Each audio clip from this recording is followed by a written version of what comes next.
पाकिस्तान की जो एयरफोर्स है वो अगर हमारे पर अटैक करे, यहाँ उनकी कोई मिसाइल अटैक करे, तो यहाँ जान माल का जो नुकसान होना है उसको कम कैसे किया जाए। तो उसके लिए सायरन बजा के लोगों को वार्निंग दी जा सकती है, क्योंकि हमारे रेडार उनके जहाज़ों को भी पकड़ेंगे, मिसाइल्स को भी पकड़ेंगे, तो एडवांस वार्निंग होगी।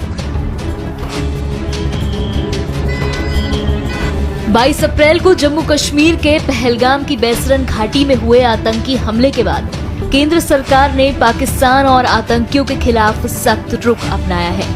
हमले के बाद घाटी में सुरक्षा एजेंसियों की सक्रियता बढ़ गई है और संदिग्धों के खिलाफ लगातार कार्रवाई की जा रही है। इसी कड़ी में भारत और पाकिस्तान के बीच बढ़ते तनाव को देखते हुए केंद्रीय गृह मंत्रालय ने नागरिक सुरक्षा यानी सिविल डिफेंस के लिए देश के सभी राज्यों को 7 मई को मॉक ड्रिल कराने को कहा है, ताकि आपात स्थिति में लोगों की सुरक्षा सुनिश्चित की जा सके। मॉक ड्रिल के दौरान हवाई हमले यानी एयर रेड चेतावनी सायरन को सक्रिय किया जाएगा। इस बीच सीमावर्ती इलाकों में सुरक्षा की पूरी चेन हाई अलर्ट पर है। मॉक ड्रिल के दौरान आम नागरिकों, छात्रों आदि को प्रशिक्षित किया जाएगा कि अगर किसी तरह का हमला हो जाए तो वो खुद को कैसे सुरक्षित रखे। इस दौरान ब्लैकआउट की व्यवस्था भी की जाएगी। देखिए, जिस तरह के जो माहौल बने हैं पहलगाम मैसेकर के बाद, भारत का रवैया बड़ा क्लियर है कि भारत ने उसका बदला पक्का लेना है, और बदले में एक ऑप्शन वॉर की भी होती है, और यदि वो वॉर की ऑप्शन एक्सरसाइज हो जाती है या एस्केलेशन ना चाहते हुए भी हो जाती है, तो दोनों तरफ को तैयार रहने की ज़रूरत है। पाकिस्तान की भी आर्मी, नेवी, एयरफोर्स इस वक्त पूरी तैयारी पे है, पूरे अलर्ट पे है। उसी तरह से भारत की नेवी, आर्मी, एयरफोर्स भी पूरी तैयारी पे है।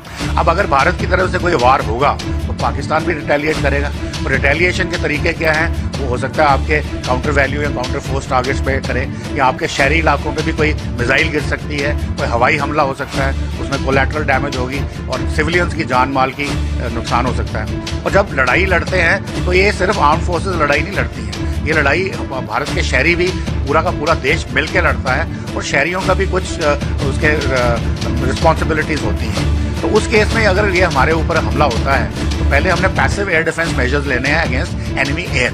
पाकिस्तान की जो एयरफोर्स है वो अगर हमारे पर अटैक करे, यहाँ उनकी कोई मिसाइल अटैक करे, तो यहाँ जान माल का जो नुकसान होना है उसको कम कैसे किया जाए। तो उसके लिए सायरन बजा के लोगों को वार्निंग दी जा सकती है, क्योंकि हमारे रेडार उनके जहाज़ों को भी पकड़ेंगे, मिसाइल्स को भी पकड़ेंगे, तो एडवांस वार्निंग होगी ताकि लोग अपनी जान बचाने के लिए बंकर्स में जा सकें, या जो भी मेजर्स उनको सिखाए जा रहे हैं वो कर सकें।